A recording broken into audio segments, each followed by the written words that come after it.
이 세상에 있는 많은 현상들은요, 그냥 이루어지지는 않는 것 같아요.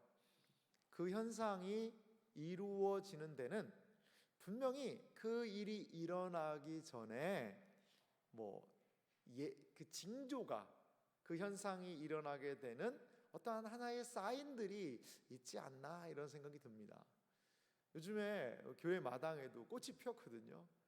꽃이 좀 활짝 펴 있는데 그 추운 겨울을 어떻게 인내하고 꽃을 폈나 몰라요. 꽃이 피는 것을 보면 뭘 알 수가 있죠? 봄이 온다는 것을 알 수가 있죠. 얼마 전에 어제만 해도, 엊그저께 한 이틀만 해도 되게 추워가지고 꽃도 되게 추웠겠다, 이런 생각이 듭니다. 하지만 꽃이 핀다는 건 뭐죠? 봄이 오고 있다는 거죠. 이렇게 우리가 무엇인가 변화들을 감지하고 알 수 있도록 하는 그러한 증거들이 있다는 거죠. 하나님께서는 이 세상을 마지막에 심판하겠다라고 말씀하고 계십니다. 이 예수 그리스도의 재림과 더불어서 진행되어지는 이 세상의 심판은 엄청난 사건이 될 것입니다. 그런데 이런 예수 그리스도의 재림으로 인한 이 세상의 심판이 있기 전에 저는요, 분명히 하나님께서 우리 신자들에게 이해할 수 있도록 증거들을 주시지 않을까, 그러한 생각을 해봅니다. 여러분, 우리가 요한계시록을 읽어 나가고 있지만요, 이 요한계시록에 있는 내용들이 모든 게 문자 그대로 이루어진다라고 저는 생각하지는 않습니다. 어떤 때는 분명히 상징적인 의미가 분명히 거기에 있어요. 여러분, 요한계시록 20장에 보면 용이 쇠사슬로 용을 묶었다고 그래요. 자, 마귀는요, 영적인 존재거든요. 이 영적인 존재를 어떻게 쇠사슬로 묶을 수가 있을까요? 그걸 문자적으로 이해한다면 이게 이해가 잘 안 되는 부분들이 참 많거든요.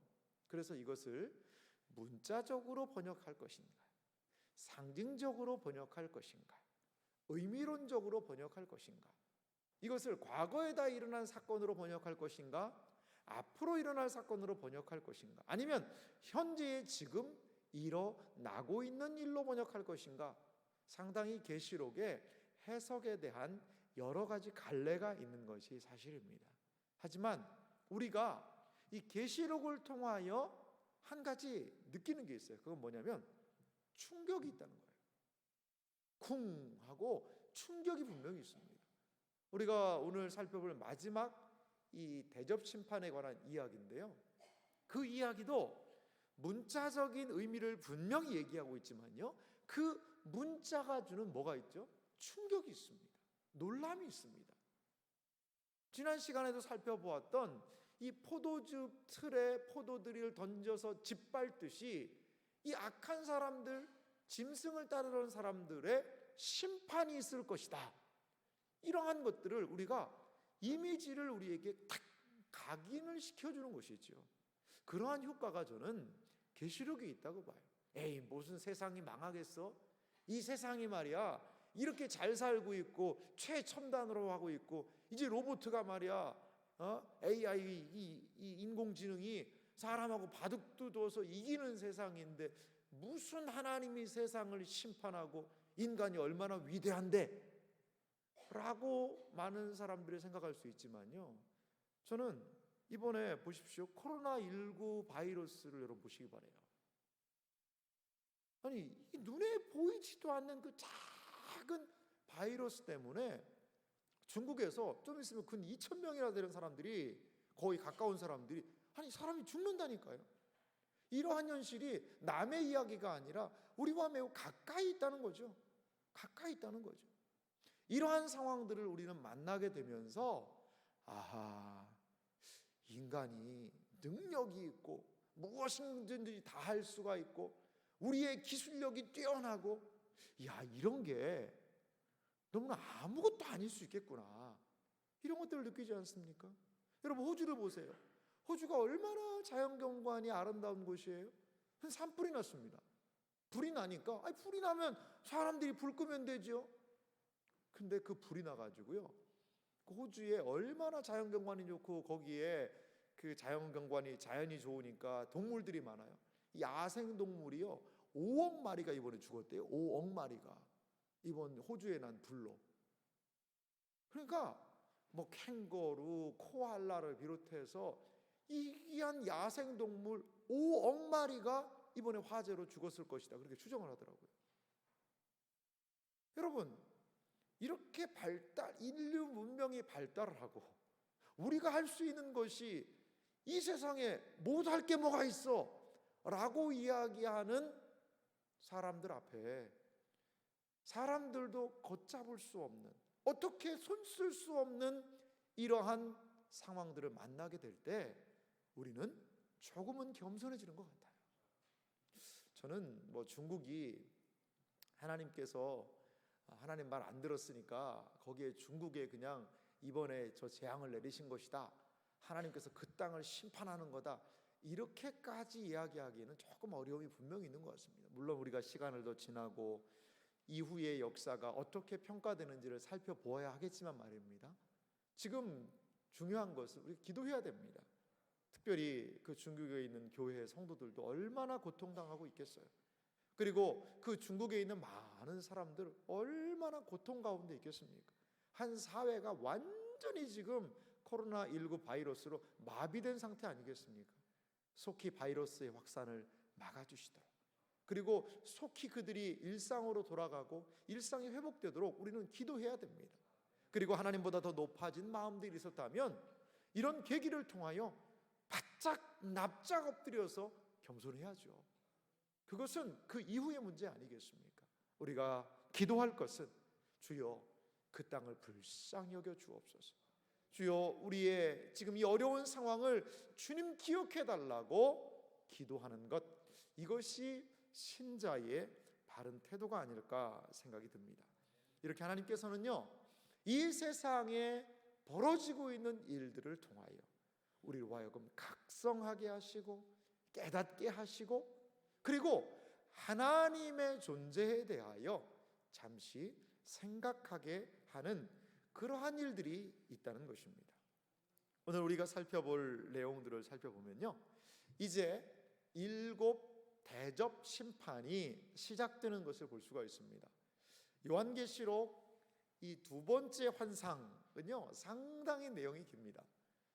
제가 초도에도 말씀을 드렸습니다만 요한계시록은 첫 번째 환상은 땅에 있는 교회에 대한 이야기였죠. 그리고 두 번째 환상은 4장에서부터 16장에 관한 이야기인데요, 이 두 번째 환상이 가장 긴 내용입니다. 특별히 두 번째 환상은 인심판, 나팔심판, 대접심판, 이 세 가지의 심판 시리즈가 전체의 가장 중요한 내용을 차지하고 있습니다.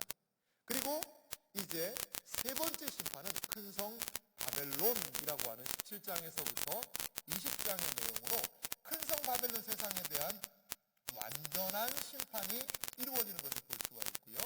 그리고 21장에서부터 22장 5절까지는 네 번째 마지막 환상으로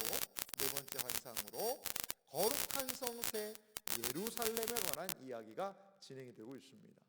여러분, 가장 긴 두 번째 환상, 이 인나팔 대접 심판을 이제 우리가 거의 마무리 짓고 있다는 것입니다.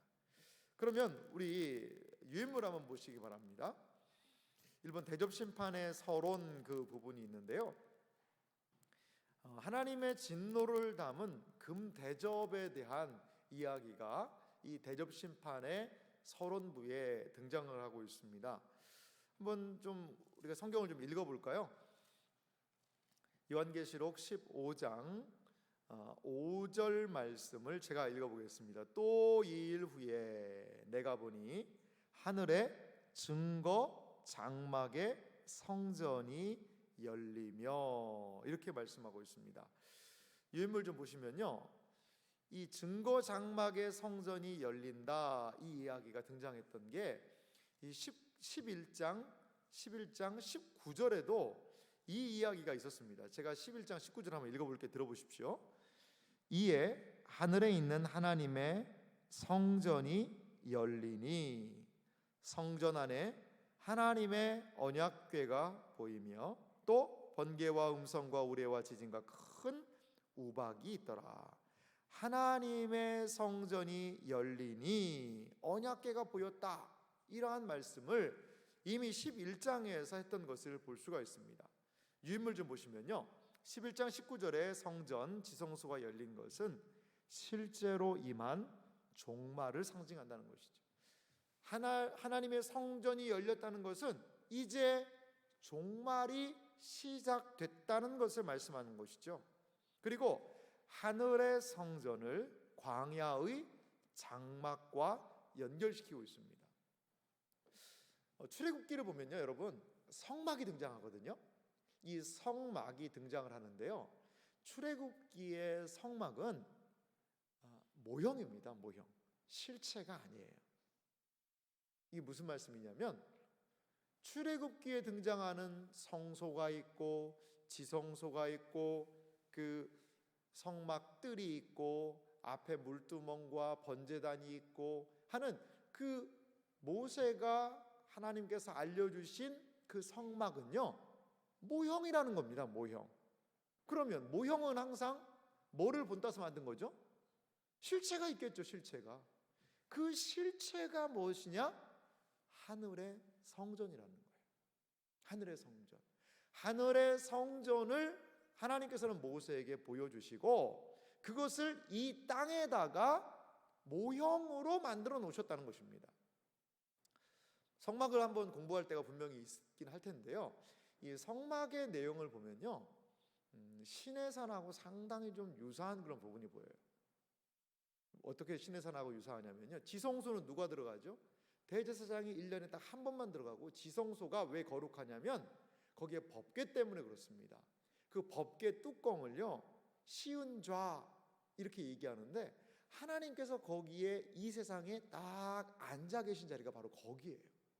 두 천사가 서로 날개를 탁 맞대며 이 법궤 뚜껑을 만들어 놨는데, 그곳이 하나님의 보좌라고 그랬어요. 시은좌라고 그럽니다. 거기에서 하나님께서 은혜를 베푸시는 거예요. 그러니까 이 지구상에 하나님이 특별하게 가시적으로 임하셔서 통치하시는 장소가 지성소예요. 거기는 대제사장만 들어갈 수 있습니다. 그리고 또 어떤 부분이 있죠? 성소. 거기에 떡상과 그리고 촛대와 등대와 또 향단이 있는 이 성소라는 거긴 제사장들이 드나들 수 있는 곳이었습니다. 그리고 일반 백성들은 어디까지 들어올 수 있죠? 뜰까지 들어올 수 있습니다.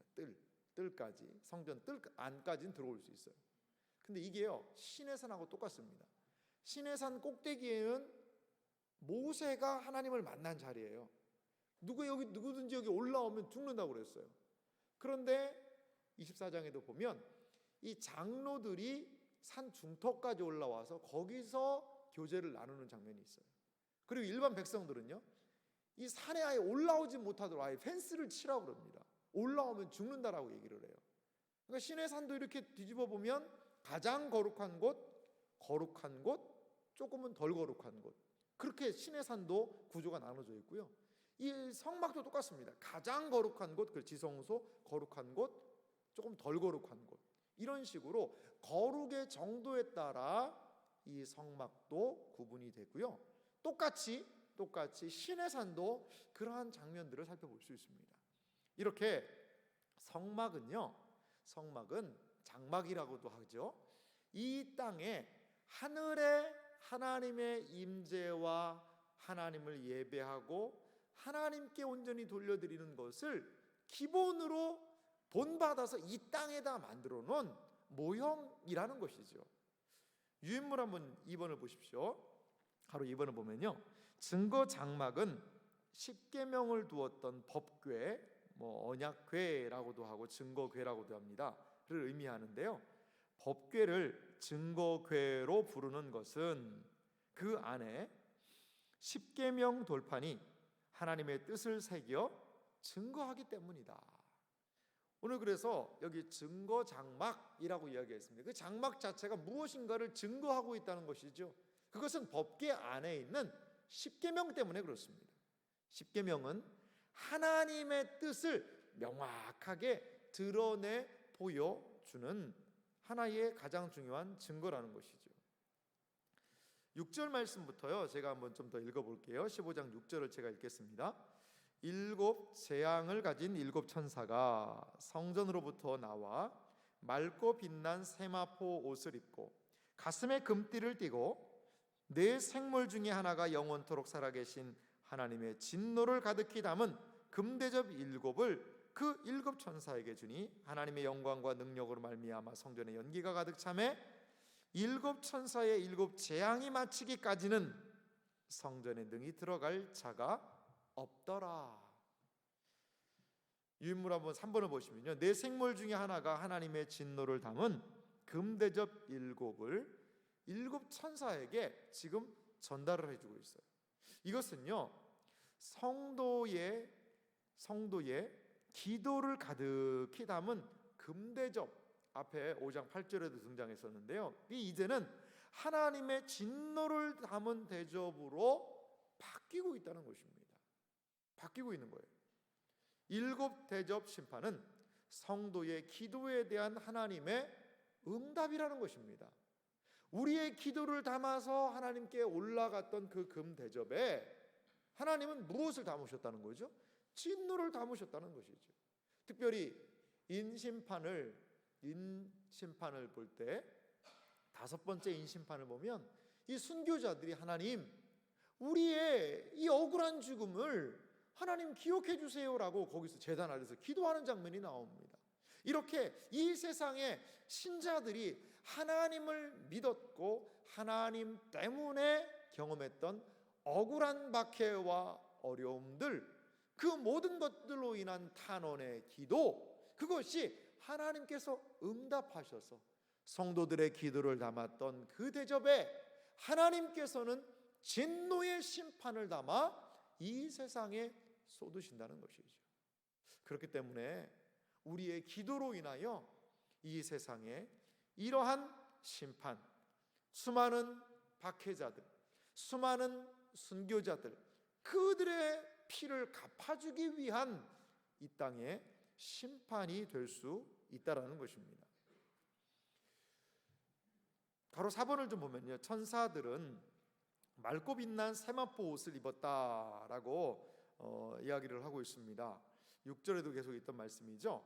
그런데 이 맑고 빛나는 세마포 옷을 입었다는 것은요, 하나님의 선고, 심판에 대한 선고를 전달하는 이들이 알려주는 이 제사장 기능이 좀 있는 것 같아요. 이 성전에, 하늘의 성전에 이들이 있지 않습니까? 그 성전에서 수종 들고 하는 그러한 모습을 볼 때 이 제사장의 복장과 유사하지 않느냐, 이렇게 좀 보기도 합니다. 그리고요, 금띠가 있는데요, 이것은 금띠를 띄었다라는 것은 이 예수님의 모습하고도 상당히 좀 유사합니다. 요한계시록 1장 13절에 보면 높아지신 예수님, 부활하셔서 승천하신 예수님의 모습을 다룰 때 거기에 예수님도 금띠를 띠고 다니시는 그런 장면을 볼 수 있거든요. 이들은요, 그리스도의 사자로서 그의 높은 위치를 보여주고 있다는 것이죠. 이 심판을 이 세상에 시행하는 사람들은 보통 천사들이 아니라는 것이죠. 이들은 매우 성전에서도 수종드는 자들이요, 그 옷을 보니까 신분을 알 수 있고요, 금띠를 띄었다는 것은 매우 영화로운 존재다는 것을 우리가 알 수 있다는 것입니다. 여기에 이 대접의 모양이 좀 상당히 독특한데요, 가로 5번을 보면요, 대접들이 등장을 하죠. 이 대접이 등장하는데요, 받침 그릇 모양을 한 넓고 얄팍한 용기를 가리킨다는 것이죠. 여러분, 대접하면 여러분 뭐 우동 그릇, 뭐 냉면 그릇, 그런 대접을 생각을 합니다. 비빔밥 할 때 하는 그런 대접을 생각하는데, 그러한 종류의 대접이 아니라 차라리 뭐 이런, 여기 있는 이 쟁반 정도 같은 것 같아요. 쟁반. 여러분, 이렇게 큰 쟁반에다가요, 물을 들고 한번 걸어가 보세요. 물을 들고 걸어가 보세요. 이게 쟁반에 물 들고 걸어가기가 쉽지 않습니다. 어떻게 할까요? 자칫 이렇게 움직이면요, 금방 쏟아져 버리거든요. 그러니까 그냥 움푹한 그런 대접이 아니라 평평한 대접이에요. 그러니까 쏟아지기가 쉬운 거예요. 이 천사들이 잘못해가지고 그걸 대접을 못 쏟아가지고 다 그냥 심판 못한다, 그게 아니라 이거는 조금만 기울여도 그 안에 있는 내용물이 확 쏟아져 버릴 수밖에 없는 매우 얄팍하고 넓적한 용기라는 거죠. 그렇기 때문에요, 그 내용물이 갑작스럽게 쏟아질 수 있다는 것이죠. 6번을 보면요, 대접은요 하나님의 진노로 가득 담기고, 또 성전은요 연기로 가득 찬다는 거죠. 대접에는 하나님의 진노가 가득 찼어요. 성전에는 하나님의 연기가 가득 찼어요. 이건 분명히 대꾸를 이루고 있습니다. 그러면서 연기는 하나님의 영광과 권능을 상징하고 있고요, 하나님의 위엄, 주권적인 전능하심을 그 자욱한 연기를 통하여 우리는 생각할 수 있다는 것입니다. 이렇게요, 하나님께서는 그 7 대접의 마지막 심판을 채우셨습니다. 그리고 그것을 가지고 천사들에게 나누어 주시며 이제 이 땅에 이루어질 마지막 심판이 무엇인지를 우리에게 선명한 이미지로 보여주신다는 것이죠. 그렇다면요, 우리가 이제 살펴볼 7 대접 심판을 한번 좀 살펴보도록 하겠습니다. 그런데 이 먼저 7 대접 심판에 몇 가지 좀 특징들이 있습니다. 유인물에 한번 정리를 해봤는데요. 먼저 가로 1번을 보면요, 인심판, 나팔심판은요 막간이라는 게 있었습니다. 이 막간이라는 건 이런 거였죠. 인심판 같은 경우에 첫 번째부터 6번째 심판이 있은 다음에, 이게 6장의 이야기거든요.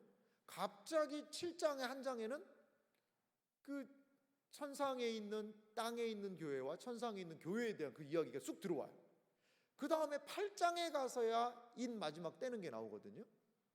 그렇듯이 첫째부터 6번째, 그 다음에 이런 막간이 내용에 들어가고, 그 다음에 7번째 이렇게 되어 있었습니다. 나팔 심판도 마찬가지죠. 첫 번째 나팔에서부터 6번째 나팔, 그 다음에 내용이 들어가고, 그 다음에 마지막에 7번째 나팔이 들어갑니다. 그래서 그 힘센 천사가 그 책을 받는 이야기, 두중인과 세계 선교의 이야기가 거기 딱 들어가 있었거든요. 그러니까 이 심판이 진행되면서 그 사이에 들어가는 막간의 이야기는 심판이 진행되는 과정 속에서 교회는 어떤 모습을 보이고 있는지, 교회는 어떠한 역할을 하고 있는지, 이러한 것들을 좀 알려주고 있거든요. 그런데 마지막 이 대접 심판은 그런 게 없어요. 첫 번째 대접 쏟아지는 것과 7번째 대접이 그냥 스트레이트로 진행되는 것을 볼 수 있습니다. 한번 성경 보실래요? 16장을 눈으로 한번 보십시오. 2절의 첫째, 3절의 둘째 천사가 쏟고요, 4절은 셋째 천사, 그 다음에 8절 보십시오. 넷째 천사죠. 그 다음에 넘겨서 10절에 보면 다섯째 천사가 대접을 쏟고요, 그리고 12절은 여섯째 천사가 쏟습니다. 그 다음에 보통 여섯째 천사가 다 쏟은 다음에 막간이 꼭 들어갔었는데, 바로 17절 보세요. 7째 천사가 대접을 쏟아서 이 심판을 끝내는 것들을 볼 수 있습니다. 그래서 이런 분명한 좀 차이가 있습니다. 이거 어떤 의미가 있을까요? 인심판, 나팔심판만 해도 기회가 있을 수 있다는 거죠. 기회가 있는 거예요. 충분히 돌이킬 기회, 그러한 기회가 있는데, 대접 심판은 이제 돌이킬 기회조차 없다는 것입니다. 그렇기 때문에 심판이 연속적으로 진행된다는 것이죠. 또 하나 2번을 보면요, 인심판은 4분의 1의 심판이라고 그랬죠. 나팔 심판은요 3분의 1입니다. 그런데 대접 심판은요 전체 1분의 1 전체에 대한 심판이 이루어지고 있다. 그렇기 때문에 최종적인 심판으로 우리가 생각할 수 있습니다. 3번을 또 보면요, 세 번째 특성을 보면요, 인심판, 나팔심판은 사람들에게는 간접적인 영향을 줬어요. 자연계가 심판을 받고 또 다른 외부적인 것들이 계속 어려움을 겪었는데요. 그런데 대접 심판은 그 심판의 내용이요, 땅에 거하는 자들에게 직접적인 영향을 준다는 것이죠. 사람에게요 바로 영향을 미칩니다. 그러니까 이게 하나님의 저는 자비라고 봐요. 자연물이 진행되어지는 현상, 이것들을 보면서 깨닫고 돌이켜라. 그리고 전쟁이 일어나는 것과 같은 그러한 상황, 전쟁의 상황, 이러한 것들을 계속해서 보여주고요, 사람들로 하여금 돌이키게 한다는 것이죠. 그런데 그렇게 해서도 돌이키지 않는다면 직접적으로 그 대상, 사람들에게 심판이 임할 수밖에 없다는 것을 알려주고 있습니다. 마지막 네 번째 보면요, 네 번째는 유인물 같이 한번 읽어볼까요? 같이 읽겠습니다. 짐승의 나라는 대접 심판을 통해 완전한 해체가 이루어지게 된다는 것입니다. 짐승이에요, 보호자의 하나님께서 심판의 대접을 쏟아버리시기도 하고요, 이 짐승, 이 세상의 권력들이 완전히 무너져 내리는 것을 우리는 성경을 통하여, 이 마지막 대접 심판을 통하여 확인할 수 있다는 것입니다. 이 부분은 다음 주에 좀 살펴볼 내용이고요. 그러면요, 첫째 대접 심판 한번 보도록 하겠습니다. 첫째 대접 심판이 있는데요, 2절 말씀을 16장 2절을 우리 한 목소리로 같이 한번 읽어보겠습니다. 첫째 천사가 가서 그 대접을 땅에 쏟음에 짐승의 표를 받은 사람들과 그 우상에게 경배하는 자들에게 악하고 독한 종기가 나더라. 첫째 대접이 쏟아지니까요, 그 심판의 대상은 짐승의 표를 받은 사람이다 라고 이야기하고 있습니다. 짐승의 표를 받은 자들에게 이러한 무서운 심판이 일어나게 된다는 겁니다.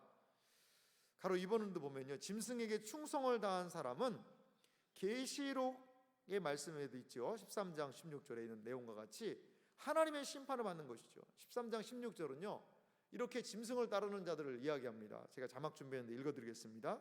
그가 모든 자 곧 작은 자나 큰 자나 부자나 가난한 자나 자유인이나 종들에게 그 오른손에나 이마에 표를 받게 하고, 여러분, 하나님을 따르지 않으면, 하나님께서 그 이마에 인을 쳐주시지 않으면, 그러면요 다 짐승 따라다니는 사람들이라는 것입니다. 그런데 그렇게 짐승을 따라다니고 짐승에게 충성을 다하고 그 짐승을 경배하여 살던 사람들에게 오늘 분명히 심판이 임한다 라고 말합니다. 그 심판은 무엇입니까? 종기입니다. 종기.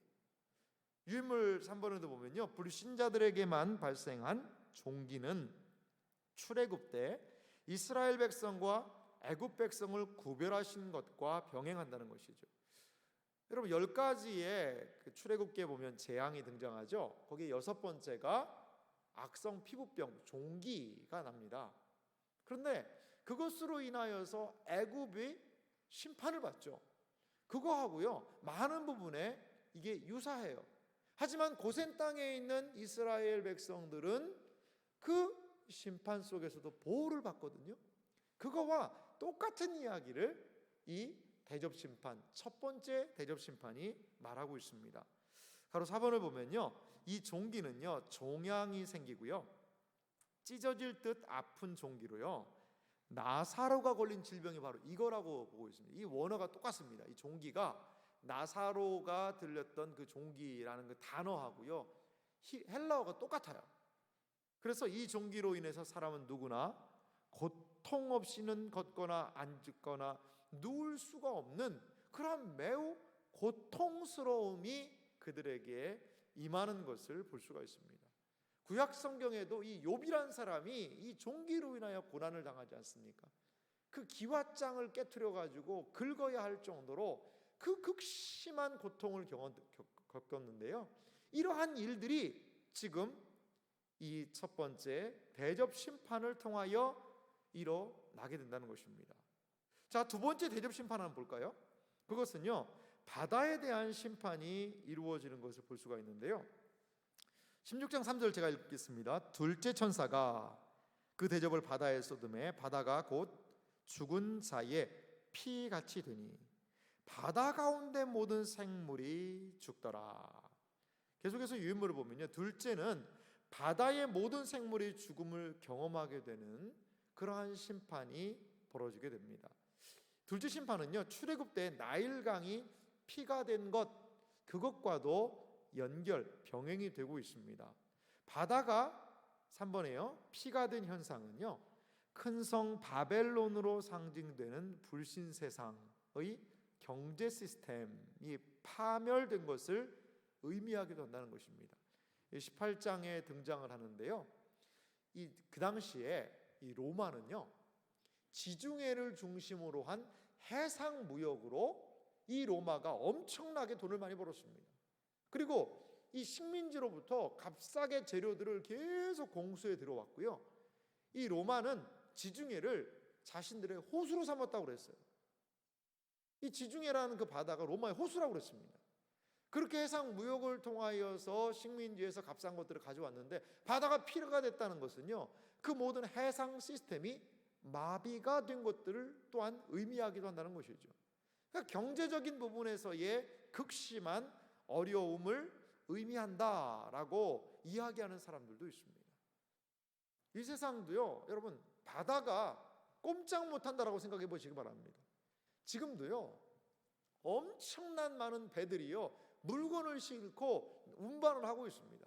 그래서 이 세상의 경제가 돌아가게 하고 있거든요. 그런데 그 모든 해상 운송 수단들이 마비가 된다. 그것은 경제에 즉각적인 이 타격을 입게 되는 것입니다. 아마도 그러한 부분들을 이 재앙이 이야기하고 있지 않나, 그렇게 생각을 합니다. 셋째 대접 심판도요, 그것과 좀 유사한 그런 부분이 있습니다. 4절 말씀 제가 읽어보면요, 셋째 천사가 그 대접을 강과 물 군원에 쏟음에 피가 되더라. 이 인물도 보면요, 셋째 대접 심판과 셋째 나팔 심판은 병행을 이루고 있습니다. 이는 나일강이 피로 변한 재앙을 배경으로 하고 있는데요, 둘째 대접 심판처럼 셋째 대접 심판도 경제적인 고난과 피가 상징하는 죽음의 고통을 의미하고 있다는 것이죠. 이렇게 강이 피로 변하고요, 바다가 피로 변함으로 인하여서 이들에게 극심한 경제적인 고통, 또한 이 피가 상징하고 있지만 그 피를 흘리면 죽지 않습니까? 죽음에 대한 공포와 고통을 이들이 경험하게 된다는 것입니다. 이렇게 대접심판은요, 이 세상의 사람들을 향하여 직접적인 어려움들이 오게 됨을 우리는 볼 수가 있습니다. 우리는 볼 수 있어요. 우리가 살아가는 여러분 세상의 모습을 보면요, 참 사람들이 지금 중국에도 많은 사람들이 이런 어려움을 당하고 있지 않습니까? 이 사람들이 죽는 이야기가 너무나도 우리에게 익숙하게 많이 들리는 것 같아요. 태국에서도 얼마 전에 어떤 군인이 쇼핑몰에서 무고한 사람들에게 총을 쏘아가지고 사람들이 죽기도 하고요, 지진이 나서 사람들이 죽기도 하고요, 또 쓰나미라는 이러한 일들이 일어나서 엄청난 이 인도네시아의 아체시가 한시가 완전히 다 초토화되지 않았습니까? 일본에 쓰나미가 있기도 하고요, 또 이러한 전염병이 돌기도 하고요. 지금 많은 인간 자체들은 이 자연재앙과 많은 상황으로 인하여서 위협을 당하고 있습니다. 사람 자체가 이러한 너무나도 많은 위협 가운데 노출이 되어 있는 시대가 우리 시대 아니겠습니까? 여러분, 이렇게 성경에서 말하고 있는 이러한 재앙들이 저는 문자적으로 그대로 어느 날 해운대 앞바다가 다 피가 됐더라, 과연 그렇게 될지는 잘 모르겠어요. 하지만 한 가지의 분명한 느낌은 줍니다. 사람들이 교역을 하고 그렇게 배를 많이 쓰면서 물건을 하면서 부유하게 살던 그 모든 것들을 못할 날이 있고 마비되는 날이 있고 그것들이 멈춰지는 때가 있을 때 우리는 오늘 예수님께서 이 성경을 통하여 주신 말씀들을 기억해야 한다는 것입니다. 신자들은요, 하나님의 말씀을 가지고 세상을 바라볼 수 있는 안목이 필요합니다. 안목이 필요해요. 그런데 여러분, 너무나 두려워하지는 마세요. 이 세대주의라는 그런 사람들이 있어요. 요한계시록을 해석할 때 꼭 좀 언급해야 되는 그 일련의 무리들인데요, 이 세대주의라는 이 사람들은요, 이 성경을 상당히 문자적으로 많이 더 보고 있어요. 문자적으로 봐서 이러한 많은 현상들이 진짜 똑같이 일어난다라고 그 사람들은 좀 보고 있습니다. 그래서 이 세대주의자들이 요한계시록의 해석을 관심이 상당히 많았어요. 그래서 세대주의자들이 우리나라에도 1970년대, 80년대, 90년대 초반까지 들어온 요한계시록에 대한 책들은 거의 다 세대주의자들의 책이라고 봐도 틀리지 않을 정도입니다. 여러분들도 한 번은 좀 보셨겠지만 휴거라는 영화 보셨죠? 예전에 휴거라는 영화 전 3년 반, 후 3년 반이 있는데 그 7년 대환란을 통과해야지 구원받는. 그러니까 구원받은 사람들은 다 어린 양의 혼인잔치에 참여해서 7년 대환란에 안 들어가는데 그 7년 대환란 속에서 그래도 끝까지 신앙 지킨 사람들은 또 구원을 받게 되는 그런 이야기거든요. 뒤에 우리 19장에서 어린 양의 혼인잔치에 대한 부분도 보겠습니다만 그 휴거 자체도요, 휴거도 그 세대주의자들의 주장입니다. 우리가 받아들이기에는 참 어려움이 많아요.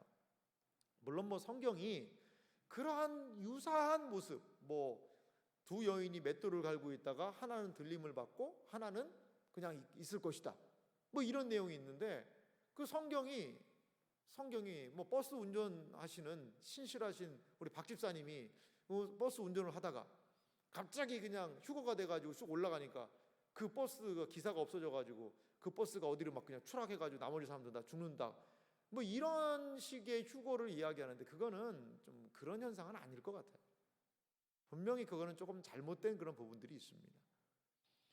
이렇게 세대주의자라는 사람들은 계시록에 있는 그 문자 그대로가 이루어질 것을 보고 있어요. 심지어 그 사람들은 어떤 이야기도 하냐면요, 이스라엘이 회복될 건데 이스라엘이 회복되고 그리고 동물 제사까지도 회복될 것이다, 이렇게 보는 사람들이 있어요.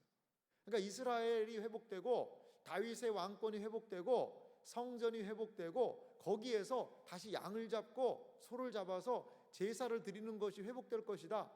이 세대주의자들은 이스라엘의 회복에 상당한 많은 관심을 가지고 있습니다. 여러분들이 이런 부분에서 그런 거 보셨는지 모르겠습니다만 이스라엘이 회복돼야 된다, 이스라엘이 회복이 돼야 예수님이 오신다 그러면서 이스라엘의 재건을 돕는 사람들도 있어요. 그런데 이 세대주의자들은 동물 제사까지도 회복될 것이다, 이렇게 봅니다. 성경이 이스라엘의 회복에 대해서 이야기하고 있어요. 근데 그 이스라엘의 회복이라는 것은 교회의 회복을 의미합니다, 여러분. 교회가 회복될 것을 의미하는 거지 진짜 이스라엘이 회복돼서 다윗 왕권이 회복되고 하는 것은 잘못됐다는 거죠. 여러분, 그러니까 이 문자로 해석하느냐 상징과 의미로 해석하느냐에 따라서 세상을 바라보는 안목이 달라져요. 그래서 세대주의자들이요, 적그리스도가 뭐냐, 이 짐승에 10개의 뿔이 있는데 이게 뭐냐, 무슨 얘기를 예전에 많이 했냐면 예전에 보니까 여의도의 그 큰 교회 목사님 제이모 목사님도 그렇게 해석했더라고요. 그걸 EU라고 봤습니다. EU, 유럽연합이 있죠. 그게 짐승의 10개의 뿔이다, 그런 얘기 예전에 들어보신 분 계실 거예요. 그래가지고 그게 EU가 그 짐승의 뿔이다, 적그리스도적인 세력이다, 이렇게 얘기해서 그들이 하나가 돼가지고 뭘 할 거다. 근데 EU가 회원국이 계속 늘어났거든요. 이 뿔이 하나씩 더 늘어나는 거예요. 12개 이렇게 늘어나고. 그러니까 이게 또 안 맞는 거죠. 그래서 여러분, 성경 해석을 바르게 하는 게 중요하고요, 세대주의는 조금은 좀 주의해서 우리가 좀 살펴볼 필요가 있다는 것을 여러분들에게 말씀을 드립니다.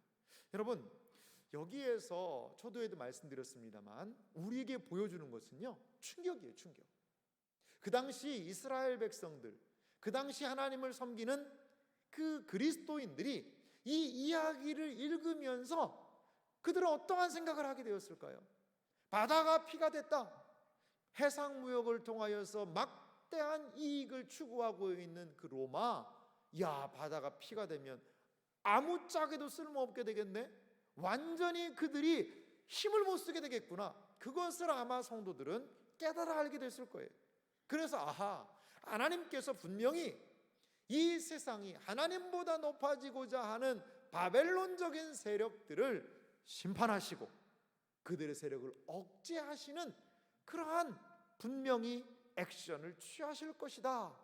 그들은 아마도 이렇게 이 부분들을 이해하지 않았을까 생각이 들어요. 우리도 마찬가지입니다. 세상에 사람들이 믿고 의지하는 것들 분명히 그 끝이 있다는 것입니다. 끝이 있다는 거예요. 그것을 기억하며 하나님, 그 모든 것들을 주관하시는 하나님을 기억하라는 것이 오늘 성경 본문이 우리에게 말씀하고 있는 내용입니다. 그래서 우리 성경의 내용을 좀 볼까요? 5절 말씀부터 한번 보겠습니다. 5절에서 7절을 우리 한 목소리로 한번 보겠습니다. 이 심판을 하시는 하나님이 어떤 분이신지를 명확하게 좀 보여주고 있는데요. 5절, 6절, 7절 심판을 행하시는 하나님은 어떤 분이신지를 한번 좀 함께 기억하며 읽겠습니다. 5절 같이 읽습니다.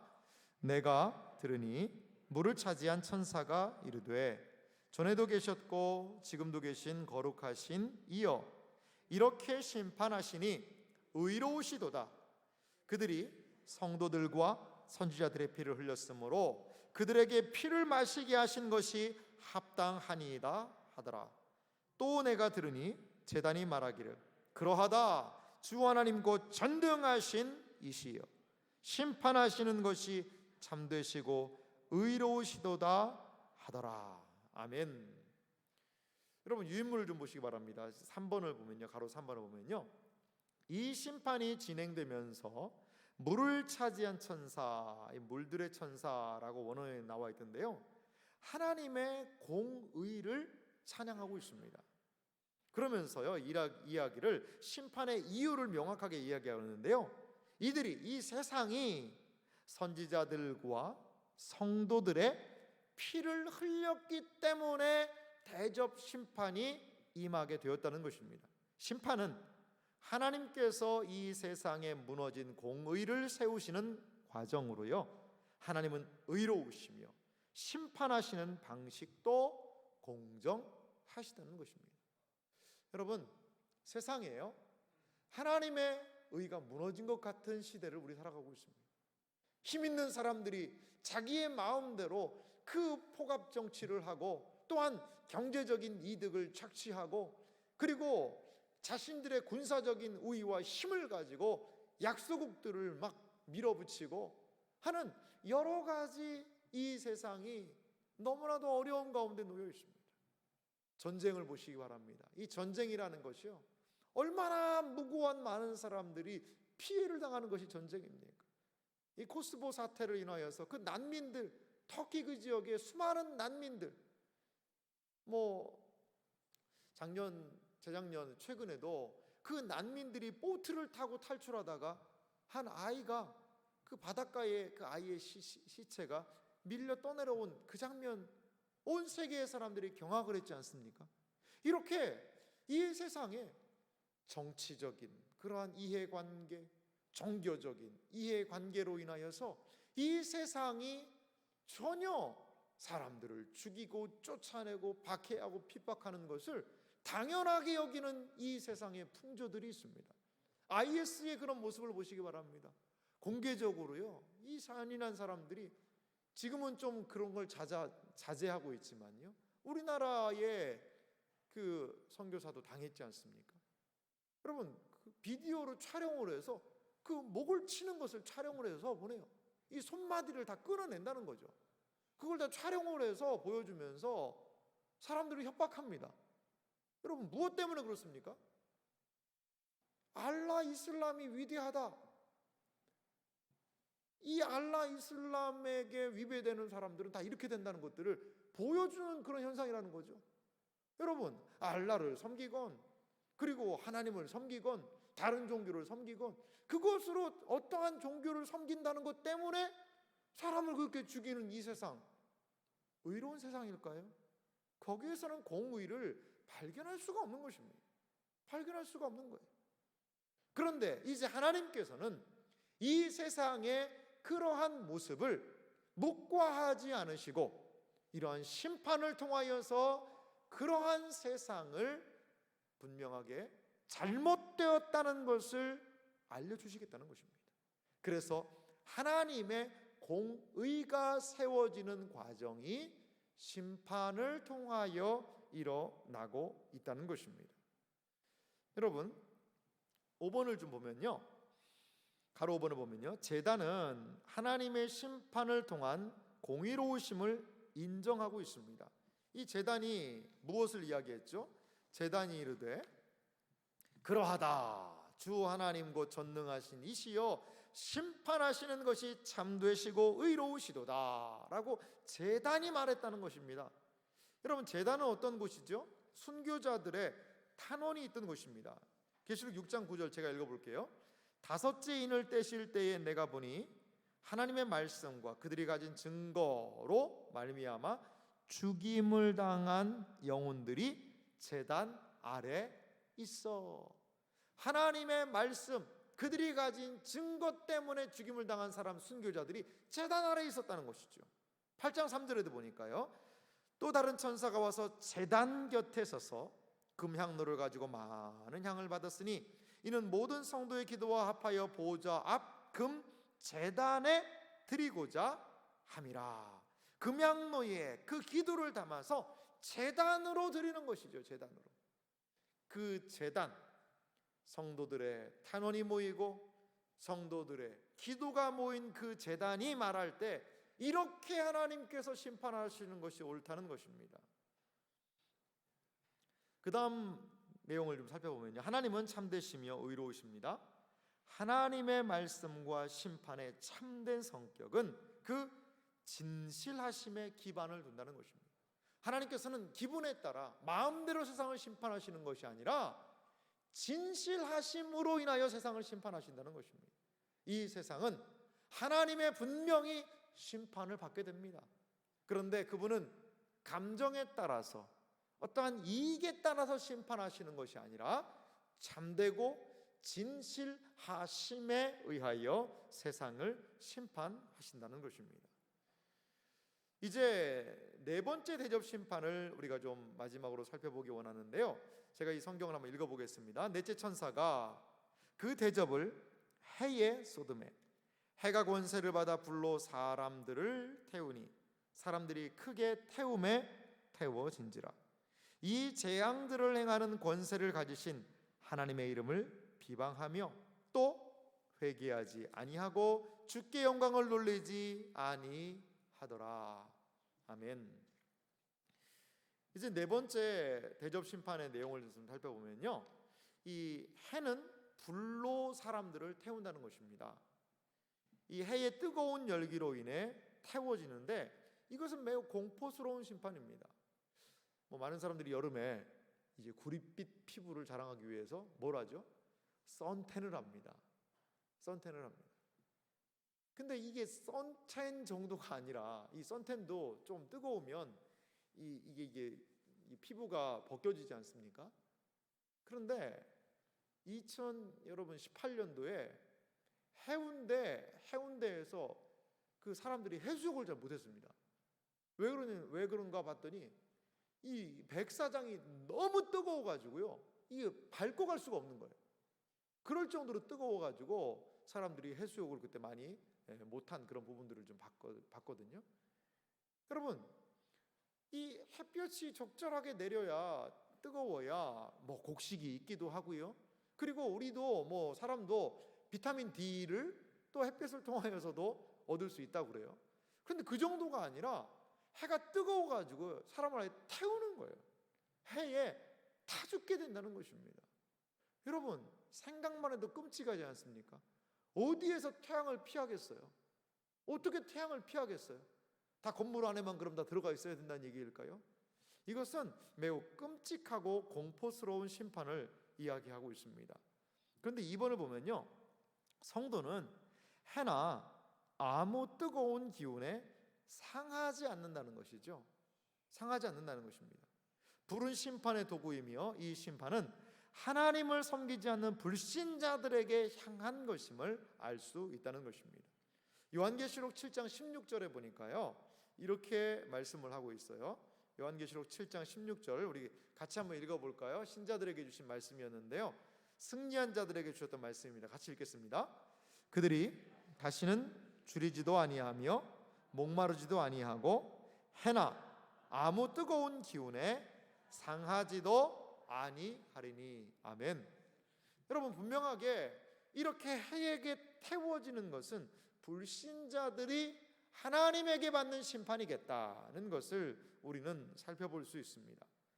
계속해서 이 인물 보면요, 3번에 보면요, 이 심판을 당한 사람들은 여전히 이 재앙을 행하시는 권세를 가지신 하나님을 비방하며 회개하지 않는다는 것이죠. 이렇게 하나님의 심판이 임하는데도 그 하나님을 비방하고 회개하지 않는다는 것입니다.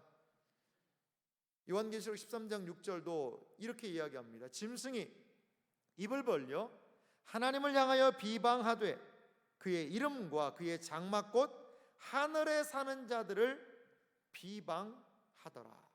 짐승은요, 비방합니다. 그리고 나팔 심판에서도 살펴보았습니다만 심판이 와도 그들은 결코 회개하지 않습니다. 어려움이 와도 회개하지 않습니다. 오히려 하나님을 비방합니다. 누구 때문에 그럴까요? 짐승 따라가기는 그렇습니다. 짐승을 따라가기 때문에 짐승의 방식을 짐승을 따르는 사람들도 동일하게 보이고 있다는 것입니다. 이들은 회개를 하지 않아요.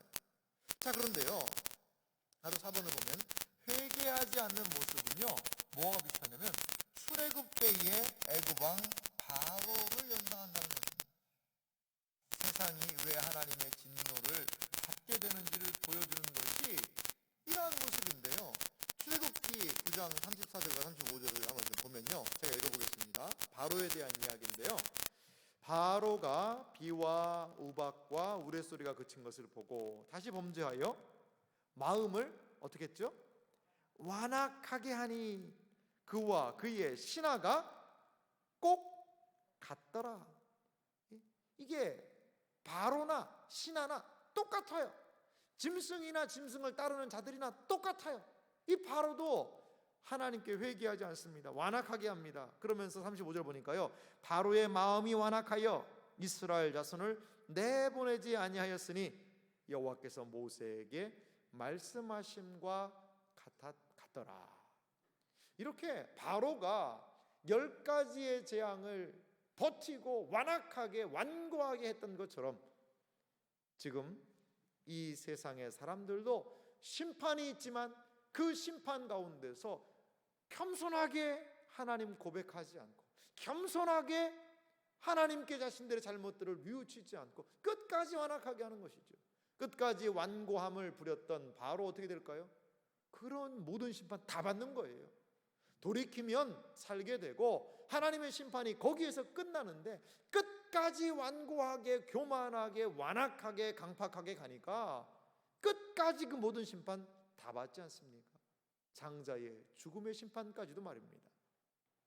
이렇게 이 세상은 이 바로의 모습처럼 하나님께서 심판을 하셔도 회개하지 않는다는 것입니다. 5번을 한번 볼까요? 하나님은 여전히 회개를 기대하시나 불신자들은 도리어 하나님을 모독하고 회개할 의지를 보이지 않는다. 이는 오히려 하나님의 심판의 정당성을 드러내고 있다는 것입니다. 왜 애굽이요 계속해서 10가지 재앙을 받았을까요? 돌이키지 않는 거예요.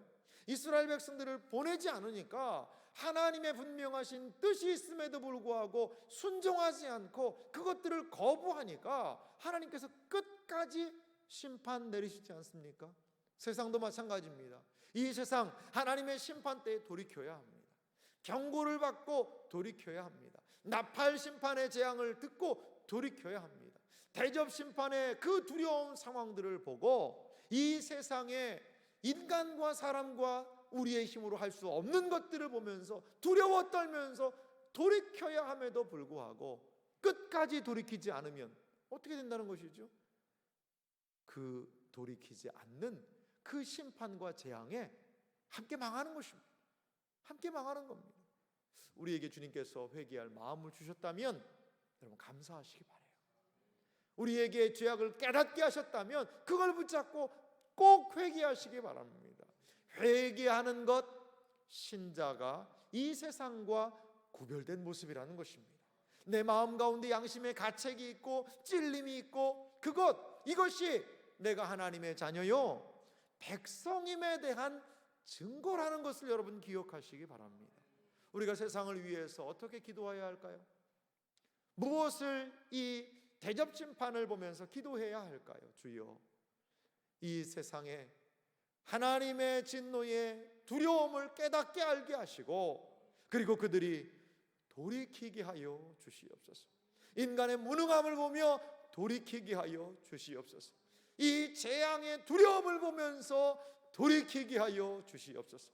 교만을 회개하게 하여 주시고, 하나님이 두려운 분이심을 깨달아 알게 해 주시고, 하나님께로 돌이키는 기회가 되게 하여 주시옵소서. 이렇게 우리는 이 세상을 향하여 기도해야 할 줄 믿습니다. 마지막 정리된 결론의 내용을 우리 같이 한번 읽어볼까요? 심판을 통하여 같이 읽겠습니다. 심판을 통하여 드러나시는 하나님은 자신이 지으신 세상을 통제하시는 분이시고, 세상을 사용하여 경건하지 않은 자들을 처벌하신다. 아멘. 여러분, 이 세상이 자기 마음대로 사는 것 같지만 하나님의 손 안에 있습니다. 하나님께서는 때로 이 최후의 심판을 통하여 심판하시지만, 때로는 이 세상으로 하여금 깨달아 알도록 지역적이고 지역적이고 그러한 심판을 통하여 사람들에게 자신들의 모습을 깨닫게 하실 때도 분명히 있는 것 같아요. 여러분, 우리가 이 세상을 살아가면서 이러한 하나님이 하시는 일에 온전히 눈을 뜨고, 그리고 이 세상이 그 하나님께로 돌이키는 일들이 있도록 기도하는 여러분들이 되시기를, 진노 중에라도 우리에게 긍휼을 베풀어 달라고 기도하는 모두가 되시기를 주님의 이름으로 축원합니다. 같이 기도하도록 하겠습니다.